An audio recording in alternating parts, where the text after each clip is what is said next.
Hi hello welcome back my channel. അപ്പോൾ ഇന്ന് ഞാനൊരു ഫിഷ് ഫ്രൈൻ്റെ വീഡിയോ ആണ് ഇടുന്നത്. അപ്പോൾ എനിക്ക് അയിലയാണ് കിട്ടിയത്. അപ്പോൾ ചാനൽ സബ്സ്ക്രൈബ് ചെയ്യാതെ കാണുന്നെങ്കിൽ ചാനൽ സബ്സ്ക്രൈബ് ചെയ്തതിന് ശേഷം കാണുക കേട്ടോ. ഞാൻ ഫിഷൊക്കെ കഴുകിയാക്കി വെച്ചിരുന്നു. അപ്പോൾ അതിലേക്ക് വേണ്ടുന്ന ഇൻഗ്രീഡിയൻസ് അത് നമ്മൾ ആദ്യം സെറ്റ് ചെയ്യും. അപ്പോൾ ആദ്യം തന്നെ വെളുത്തുള്ളി എടുത്തു. കണ്ടോ, ഒരു വെളുത്തുള്ളി അല്ലി, ഒരു 3-4 വെളുത്തുള്ളി അല്ലിയാണ് എടുക്കേണ്ടത്. എനിക്ക് ഈ ഒരെണ്ണം തന്നെ ആ 3-4 വലിപ്പമുണ്ട് കണ്ടോ, വലിയത്. അപ്പം ഞാൻ ഈ ഒരു വലിപ്പമുള്ള ഒരു വെളുത്തുള്ളി എടുക്കുന്നുള്ളൂ. നിങ്ങൾക്കൊരു 4-5 ഇല്ലി വെളുത്തുള്ളി എടുക്കാം. അപ്പോൾ അതൊന്ന് തൊലി കളഞ്ഞു. അപ്പോൾ അതിന് ശേഷം നമ്മൾ ഇഞ്ചി എടുത്ത് വെച്ചിട്ടുണ്ട്. കണ്ടോ, ആ ഇഞ്ചിനെക്കാട്ടിയും ഒരു കഷ്ണം കൂടെ, കുറച്ചും കൂടെ ഞാൻ എടുക്കുന്നുണ്ട്. അപ്പോൾ നമുക്കതിന് ശേഷം നമുക്ക് ഇഞ്ചി തൊലി കളയണം. അപ്പോൾ ഇഞ്ചി ഒന്ന് തൊലി കളഞ്ഞ് വെക്കുക. അപ്പം ഞാനിപ്പോൾ 4 പീസ് അയലയാണ് എടുത്തിട്ടുള്ളത്.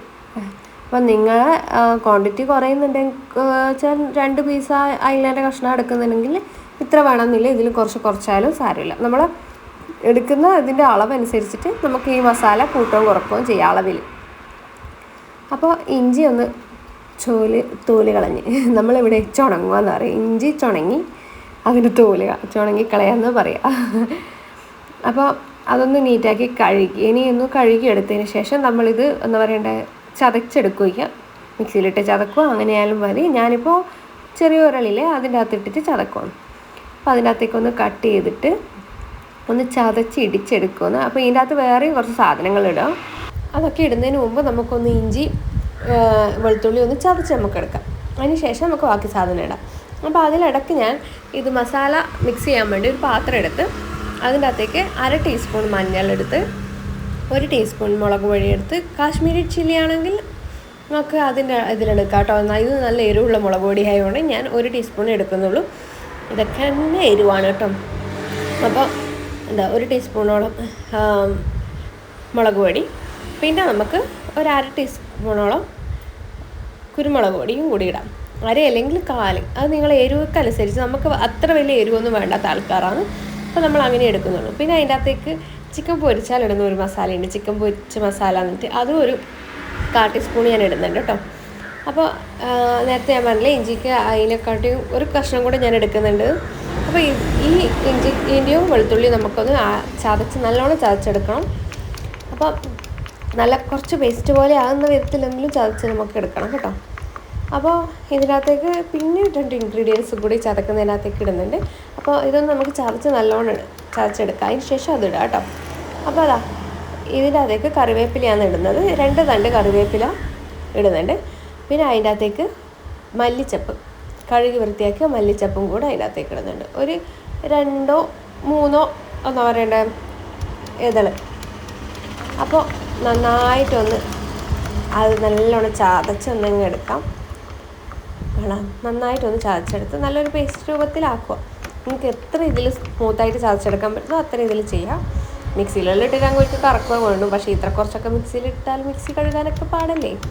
അപ്പോൾ ഇതാവുമ്പോൾ അല്ലെങ്കിൽ പിന്നെ അമ്മിയുമ്മിലിട്ട് കുത്തിയാലും മതി, സാധാരണ അരക്കുന്ന അമ്മയുണ്ടെങ്കിൽ. ഇപ്പോൾ എല്ലാ വീട്ടിലും അമ്മ ഉണ്ടാകുന്നില്ല. അപ്പോൾ നേരത്തെ ഇട്ട മസാലേൻ്റെ അകത്ത് നമ്മളിപ്പോൾ ചതച്ച് വെച്ച ഐറ്റംസൊക്കെ നമ്മളിടുക. അതിന് ശേഷം നമുക്ക് വേണ്ടുന്നത് ഇതൊന്ന് മിക്സ് ചെയ്തെടുക്കണം. അപ്പോൾ ഇതിപ്പോൾ ഡ്രൈ ആയിട്ടല്ലേ ഉള്ളത്. അപ്പോൾ ഇതൊക്കെ മിക്സ് അതിൻ്റെ മുകളിൽ പിടിക്കാനൊരു ബുദ്ധിമുട്ടില്ല. അപ്പോൾ നമുക്ക് ലേശം ഇതിനകത്ത് ഉപ്പ് ഇടുക. അതിന് ശേഷം ഒന്ന് ജസ്റ്റ് മിക്സ് ചെയ്ത് കൊടുത്തതിന് ശേഷം നമുക്ക് കുറച്ച് വെള്ളം ഒഴിക്കണം. വെള്ളം എന്ന് വെച്ചാൽ സാധാരണ പച്ചവെള്ളമല്ല ഒഴിക്കേണ്ടത്. ഇതൊരു കഷ്ണം പുളി എടുത്തിട്ട് ചൂടുവെള്ളത്തിൽ ഇടുക. കുറച്ച് മുമ്പേ പുതിർത്ത് വെച്ചാലും മതി. എന്നിട്ട് ആ പുളി നല്ലതായിട്ട് ഉടച്ചിട്ട് ആ പുളി വെള്ളമാണ് നമുക്ക് ഇതിൻ്റെ അകത്തേക്ക് വേണ്ടത്. നല്ലതാണ് പുളിവെള്ളം എടുക്കുക. എന്നിട്ട് മിക്സ് ചെയ്യുക. അപ്പോൾ അതിൻ്റെ അകത്തേക്ക് ഞാൻ ലേശം ഈ ചതച്ച കല്ലിൻ്റെ അകത്ത് ലേശം കുറച്ച് വെള്ളം ഒഴിച്ച് എന്നിട്ട് അതും കൂടി ഒന്ന് ഇതാക്കിയിട്ട് ഇതിൻ്റെ അകത്തേക്ക് ഒഴിക്കുന്നുണ്ട്. എന്നിട്ട് നമുക്ക് ഈ മസാല ഒന്ന് മിക്സ് ചെയ്യാം. അപ്പോൾ കണ്ടോ, ഒന്ന് മിക്സ് ചെയ്ത് കൂട്ടും. അപ്പോൾ നിങ്ങൾ വിചാരിക്കും ഇത് കുറച്ച് ലൂസൊന്നും അല്ല കേട്ടോ, കൺസിസ്റ്റൻസി കണക്കാണ്. ഇനി നിങ്ങൾക്ക് ടൈറ്റ് വേണമെന്നുണ്ടെങ്കിൽ മസാല കുറച്ച് അധികം ഇടുകയെന്നേ ഉള്ളൂ. അപ്പോൾ ഓരോ അയില പീസ് എടുത്ത് വെച്ചിട്ട് ഞാനിങ്ങനെ അതിൻ്റെ അകത്തേക്കും മിക്സ് ചെയ്തെടുക്കുമെന്ന് കണ്ടോ.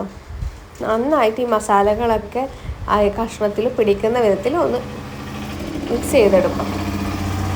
അപ്പോൾ ഉള്ളിലൊക്കെ തേച്ച് കൊടുക്കണം. ആ വര നമ്മളിപ്പോൾ പൊരിക്കുമ്പോൾ നമ്മളിങ്ങനെ വര വെക്കുന്നില്ലേ, ആ വരേൻ്റെ ഉള്ളിലൊക്കെ നന്നായിട്ട് കറക്റ്റ് വെച്ച് കൊടുക്കുക. എന്നാൽ പിന്നെ മസാല എല്ലായിടയ്ക്കും നല്ല വിധത്തിൽ ഇറങ്ങും. അപ്പോൾ 4 അയിലയിലും ഞാനിതൊന്ന് എന്താ പറയണ്ടേ മസാല ഇട്ട് പെരക്കി കുട്ടപ്പനാക്കി വെക്കുന്നുണ്ട്. അപ്പോൾ മീൻ മുറിക്കുമ്പോൾ കുറച്ച് ഇണറുണ്ടായിരുന്നു. നിങ്ങളുടെ നാട്ടിൽ എന്താ പറയാന്നറിയില്ല, നമ്മൾ ഇണറെന്ന് പറയും, അല്ലെങ്കിൽ മീനിൻ്റെ മുട്ട എന്ന് പറയും.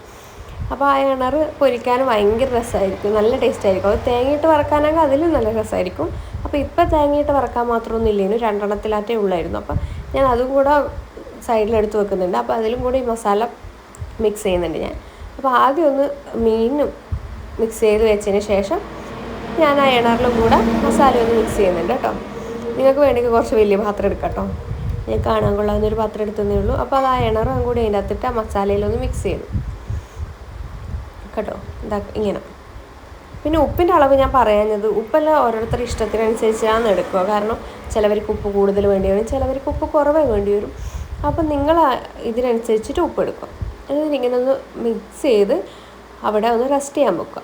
നന്നായി മസാല പിടിക്കണം. ഞാനൊരു അരമണിക്കൂർ, മിനിമം 1/4 മണിക്കൂറെങ്കിലും വെച്ചാൽ അത്രയും നല്ലത്. ഞാനൊരു അരമണിക്കൂർ വെക്കുന്നുണ്ട്. കാരണം അപ്പോഴേക്ക് മീൻ കറിയൊക്കെ വെക്കാനുണ്ട്, മീൻ കറി വെക്കാനുണ്ട്, വേറൊരു ചെറിയൊരു ഡിഷെല്ലാം ആക്കാനുണ്ട്. അപ്പോൾ അതിൻ്റെ എല്ലാം തിരക്കുള്ളതുകൊണ്ട് ഞാനിത് ഒരു അരമണിക്കൂർ ഒന്ന് മാറ്റി വെച്ചു. അപ്പോൾ മസാല എല്ലായിടയ്ക്കും ആകുന്ന വിധത്തിൽ വെച്ചതിന് ശേഷം ഒന്ന് അടച്ചു വെക്കുക. എന്നിട്ട് നമ്മൾ ബാക്കിയുള്ള പണിയെല്ലാം തീർന്നു വന്നിട്ട് നമുക്ക് പൊരിക്കാം. അപ്പോൾ അതിനിടയ്ക്ക് എനിക്ക് ചെറിയൊരു ഐഡിയ തോന്നി, ഞാനപ്പോൾ ഒന്ന് വാഴയില പറിച്ചു. നമ്മൾ പൊതുവേ വാഴയിലാണ് പൊരിക്കാറ്. അപ്പം നിങ്ങൾ കാണുന്നതായതുകൊണ്ട് ഞാനൊരു കുറച്ച് സ്റ്റൈലായിക്കോട്ടെ എന്ന് വെച്ച് വാഴയില നല്ല അടിപൊളി റൗണ്ടിലൊന്നാക്കി മുറിക്കാമെന്നൊക്കെ വിചാരിച്ചു. അപ്പോൾ റൗണ്ടായോ എന്ന് ചോദിച്ചാൽ പകുതി റൗണ്ടായി. ഇലയല്ലേ വേഗം കീറാനുള്ള സാധ്യതയുള്ളതുകൊണ്ട് ഒരു സൈഡിൽ നിന്ന് ചെറുങ്ങനെ കീറിപ്പോയി. അപ്പോൾ വട്ടം ശരിക്കും കിട്ടിയെന്ന് ചോദിച്ചാൽ ശരിക്കും വട്ടം കിട്ടിയില്ല. അപ്പോൾ ഞാൻ ഇന്ന് ഫ്രൈ പാനിലാണ് പൊരിക്കുന്നത്. ഇല നമ്മൾ കല്ലിലാണ്, നമ്മൾ എന്താ പറയുക ദോശക്കല്ല് പോലത്തെ കല്ലിലാണ് നമ്മൾ പൊരിക്കാറ്. ഫ്രൈ പാനിലും ചെയ്യാറുണ്ട്. അപ്പം നമ്മൾ അടുപ്പിലാണ് ചെയ്യാറ്. ഇപ്പോൾ ഇന്ന് ഞാൻ ഗ്യാസ് സ്റ്റൗവിലാണ് ചെയ്യുന്നത്, അതുകൊണ്ടാണ് ഫ്രൈ പാനിൽ വെക്കുന്നത് കേട്ടോ. അപ്പോൾ നമ്മൾ ആ കട്ട് ചെയ്ത ഇല ഒന്ന് വെച്ച് കഴിഞ്ഞു, ഒന്ന് ഫ്ലെയിം ഓൺ ആക്കിയതിന് ശേഷം ഓരോ മീനായിട്ട് ഇങ്ങനെ എടുത്ത് വെക്കുക. അപ്പോൾ അത് ഇണറാണ് കേട്ടോ. ഇണർ ഞാൻ ആദ്യം തന്നെ സൈഡിൽ വെച്ചു. അങ്ങനെ ഓരോ മീനുമായിട്ട് ഇങ്ങനെ എടുത്ത് വെക്കുമെന്ന്. അപ്പോൾ നല്ലോണം മസാലയിൽ ഒന്ന് കുഴച്ചിട്ടാണ് വെക്കുന്നത്. അപ്പോൾ അതിൻ്റെ മേലെ മസാല നല്ല രീതിയിൽ വരുന്ന രീതിയിൽ നല്ലോണം കുഴച്ചിട്ട് വെക്കുന്നുണ്ട്. അപ്പോൾ എല്ലാം വെച്ച് കഴിഞ്ഞാൽ നമുക്ക് എണ്ണ ഒഴിക്കും. നമ്മൾ പൊതുവേ എണ്ണ ഒഴിക്കാറില്ല വീട്ടിൽ, കൊളസ്ട്രോളൊക്കെ ഉണ്ട് അച്ഛനൊക്കെ, അപ്പോൾ അതുകൊണ്ട് അധികം എണ്ണ ഉപയോഗിക്കാറില്ല. പക്ഷേ എനിക്ക് എണ്ണയൊക്കെ ഒഴിച്ചിട്ടാണ് ഇഷ്ടം. അപ്പോൾ ഇന്ന് ഞാൻ എൻ്റെ സ്റ്റൈലിൽ വെക്കുന്നതുകൊണ്ട് ഞാൻ കുറച്ച് എണ്ണ യൂസ് ചെയ്യുന്നുണ്ട്. അപ്പോൾ ബാക്കിയുള്ള എന്താ പറയുക മസാലകൾ നമ്മളതിൻ്റെ മേലേക്ക് സ്പ്രെഡ് ചെയ്ത് കൊടുക്കുക. എൻ്റെ വെളിച്ചെണ്ണ ലേശം ഒഴിച്ചു കൊടുക്കുക. ഇപ്പോൾ ഇലയിൽ വെക്കുമ്പോൾ വെളിച്ചെണ്ണേൻ്റെ ആവശ്യമില്ല കേട്ടോ. കാരണം മീൻ പറ്റിപ്പോകുന്നില്ല ഇലയിൽ വെച്ച് കഴിഞ്ഞാൽ. പിന്നെ ഇലേൻ്റെ ടേസ്റ്റും ഉണ്ടാവും ആ മീനിന് കേട്ടോ. അപ്പോൾ കുറച്ച് എണ്ണ ഒഴിച്ചു. ഇനി നമ്മൾ ലോ ഫ്ലെയിമിലാണ് വെക്കുന്നത്.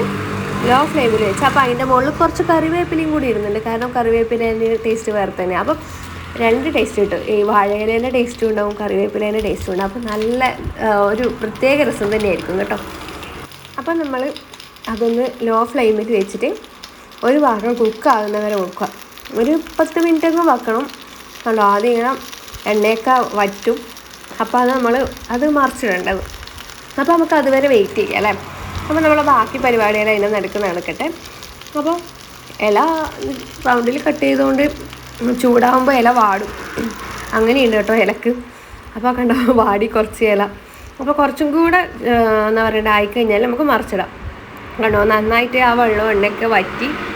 ഇനി നമുക്ക് മറിച്ചിടാം കേട്ടോ. അപ്പം ഇതിപ്പോൾ ഇല ആയതുകൊണ്ടാണ് ഞാൻ സ്റ്റീലിൻ്റെ തവി എടുക്കുന്നത്. അല്ലാണ്ട് നോൺ സ്റ്റിക്കിൽ സ്റ്റീലിൻ്റെത് ഉപയോഗിക്കാൻ പാടില്ല എന്ന് എല്ലാവർക്കും അറിയാമല്ലോ. ഇപ്പോൾ ഇലയിലായതുകൊണ്ടാണ് ഞാനിങ്ങനെ ചെയ്യുന്നത് കേട്ടോ. അപ്പോൾ ഇതൊക്കെ നമുക്ക് ഓരോന്നായിട്ട് മറിച്ചിടാം. അപ്പോൾ എനിക്ക് ഈ എന്താ പറയണ്ടേ സ്റ്റാൻഡ് ഇവിടെ വെച്ചുകൊണ്ട് വീഡിയോ എടുക്കാൻ സ്റ്റാൻഡ് ഇവിടെ വെച്ചുകൊണ്ട് എനിക്ക് ഒരു കൈ കൊണ്ട് ആകുന്നില്ല കേട്ടോ മറിച്ചിടാൻ. അപ്പം ഞാൻ ഒരു കത്തീൻ്റെ ഹെൽപ്പും കൂടെ ചെയ്തിട്ടാണ് ഞാൻ മറിച്ചിടുന്നത്. കാരണം സ്റ്റാൻഡ് ഇവിടെ വെച്ചുകൊണ്ട് മറിച്ചിടാൻ ഒരു ഏലില്ല. അപ്പോൾ ഒരു കത്തിയും കൂടെ യൂസ് ചെയ്തൊന്ന് മറിച്ചിട്ടു. അപ്പോൾ ആ ഇണറും ഒന്ന് തിരിച്ചിട്ടു ഞാൻ. അപ്പോൾ ഇനി എണ്ണ വേണ്ടെങ്കിൽ ഒഴിക്കാം. കാരണം നമ്മൾ ഒരിക്കൽ ഒഴിച്ചുകൊണ്ട് പിന്നെ ഒഴിക്കുന്നില്ല, പൊതുവേ എണ്ണ ഒഴിക്കാറില്ല. അപ്പോൾ ഏകദേശം നമ്മൾ മറിച്ചിട്ടതിന് ശേഷം ആയിക്കഴിഞ്ഞു. അതിന് ശേഷം നമ്മളൊരു പ്ലേറ്റിലേക്ക് മാറ്റി ഒന്ന് നമ്മൾ ഡെക്കറേറ്റ് ചെയ്യാമെന്ന് വിചാരിച്ചു കേട്ടോ. അപ്പോൾ ഇങ്ങനെയൊന്ന് ഉണ്ടാക്കി നോക്കുക കേട്ടോ. അയില പൊരിച്ചതിൻ്റെ ടേസ്റ്റ് വേറെ തന്നെയായിരിക്കും ഇങ്ങനെ ആക്കിയാൽ. അപ്പോൾ വീഡിയോ ഇഷ്ടപ്പെട്ടാൽ ലൈക്ക് ചെയ്യുക, ഷെയർ ചെയ്യുക. അപ്പോൾ ഉണ്ടാക്കി നോക്കിയിട്ട് കമൻറ്റ് ചെയ്യുക. അപ്പോൾ വീണ്ടും ഒരു വീഡിയോ ആയിട്ട് കാണുന്നവരെ bye. Thank you for watching. അപ്പോൾ സബ്സ്ക്രൈബ് ചെയ്യാൻ മറന്നു പോകരുതേ.